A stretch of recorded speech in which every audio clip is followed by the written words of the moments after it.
মরতে হয় যাও, জান্নাত জাহান্নামের মাঝখানে একটা জায়গা আছে, জায়গাটার নাম হলো আরাফ।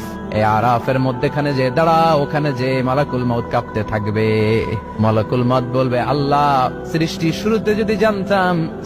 শুরুতে যদি জানতাম সবাইকে মৃত্যুদান করার পরে, রূহ কবজ করার পরে আমাকেও মরতে হবে, তাহলে এই কঠিন দায়িত্বের ব্যাপারে আপনার কাছে ক্ষমা চাইতাম।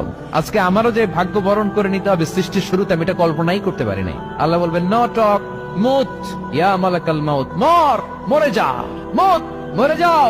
বলার সাথে সাথে মালাকুল মউত এক বিকট চিৎকার হাঁকিয়ে মরে যাবে। মালাকুল মউতের চিৎকারটা সেদিন এত ভয়ঙ্কর হবে, বিষ্ণু ইসলাম বলেন, ওই চিৎকারের আওয়াজ যদি পৃথিবীর মানুষেরা কান দিয়ে শুনতে পেত, তাহলে কিয়ামত সংগঠিত হওয়ার জন্য আলাদা করে ইসরাফিলের সিঙ্গার প্রয়োজন হতো না। ওই চিৎকারের আওয়াজে প্রতিটা মানুষ কানের পর্দা ফেটে ওই জায়গায় লাশ হয়ে পড়ে যেত। এবার ডানে বায়ে সামনে পেছনে উপরে নিচে কেউ নাই, একজন ছাড়া। জোরে বলতে হবে, তিনি কে?